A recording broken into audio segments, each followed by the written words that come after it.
जय श्री कृष्ण। राधे राधे दोस्तों। आज हम जेठ मास महामात्य की कथाओं का लगातार रसपान करेंगे और इस कथा में जेठ मास में कौन कौन से कार्य किस प्रकार से आदित्य लोक में भगवान सूर्य नारायण का महत्व है और किस प्रकार एक मुनि ने राजन को उपदेश दिए हैं, इसके बारे में लगातार जानेंगे। दोस्तों, वीडियो में आगे बढ़ने से पहले आपसे निवेदन है, वीडियो को एक लाइक कर दीजिए। धार्मिक बातचीत यूट्यूब चैनल को सब्सक्राइब करके एक बार कमेंट बॉक्स में लिख दीजिए जय श्री कृष्ण। तो दोस्तों, आज हम इस अध्याय में इस कथा का रसपान करते हैं। मित्रों सुने। एक बार भगवान सिक्राटी आदित्य लोक में गए जहाँ नारायण निवास करते थे।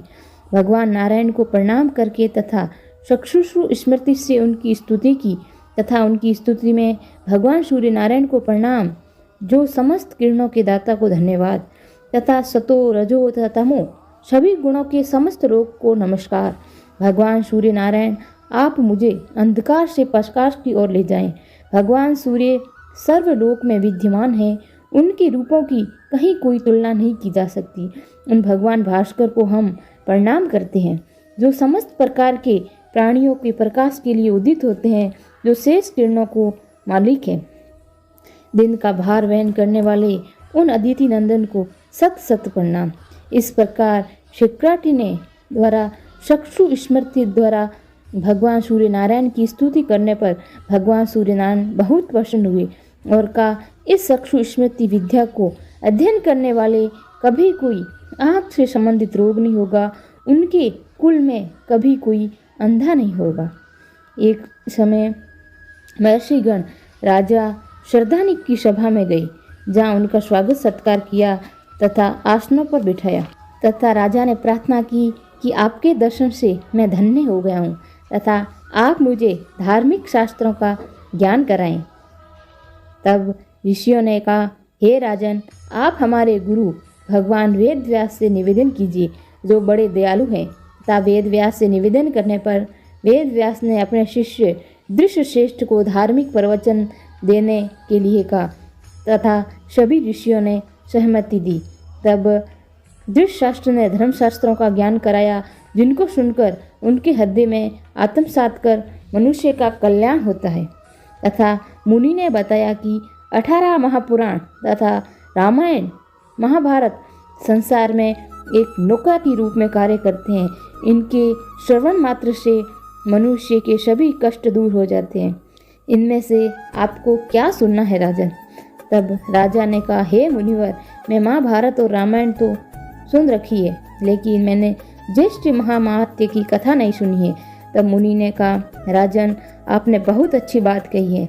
अब मैं आपको जेठ महामात्य की कथा सुनाता हूँ, जिनके श्रवण से सभी पाप दूर हो जाते हैं तथा सूर्य लोक की प्राप्ति होती है, जो ब्रह्मा द्वारा की गई है। मैं आपको एक मुनि की कथा सुनाता हूँ, जिसने जूठा भोजन किया, उसके बाद में उसका क्या परिणाम हुआ, उसे भी सुनिए। तब सुमंतु मुनि कहने लगे, सतयुग की बात है, पुष्कर क्षेत्र में धन धान्य से संपन्न एक वैश्य रहता था। ग्रीष्म ऋतु में मध्याह्न के समय अपने पुत्र मित्र तथा बंधुओं के साथ भोजन कर रहा था। इतने में ही उसे बाहर से क्रूर शब्द सुनाई पड़ा, जिससे वो दयावंश भोजन छोड़कर बाहर की ओर गया। तब बाहर पहुंचा, आवाज़ बंद हो गई थी। तब वापस आकर वैश्य ने छोड़ा हुआ भोजन किया। भोजन करते ही वैश्य की मृत्यु हो गई तथा परलोक में उसे दुर्गति हुई। अर्थात छोड़े हुए भोजन को फिर नहीं खाना चाहिए, अधिक भोजन भी नहीं करना चाहिए। इससे शरीर में अत्यधिक रक्त की उत्पत्ति होती है, जिससे ज्वर हो जाता है। अनेक रोग होते होते उनकी आयु घट जाती है। झूठे मुंह से कहीं भी नहीं जाना चाहिए। पवित्र मनुष्य यहाँ सुख से रहता है, अंत में स्वर्ग लोक में जाता है। तब राजा ने पूछा, हे मुनिवर, मनुष्य कौन से कर्म करने से पवित्र होता है? तब मुनि ने कहा, जो मनुष्य हाथ मुंह धोकर आसन के ऊपर पूर्व तथा उत्तर की ओर बैठे, शीतल जल ग्रहण करें, खड़े खड़े या बात करते करते कभी भी आजन्म नहीं किया जाता। हे राजन, ब्राह्मण के दाहिने हाथ में 5 तीर्थ कहे गए हैं, देव, पितृ, प्रजापति, सौम्य और ब्रह्म, ये 5 तीर्थ माने गए हैं। अंगुलियों को मिलाकर आज से 3 बार जल चढ़ाने से तथा प्रार्थना करने से देवतागण प्रसन्न होते हैं।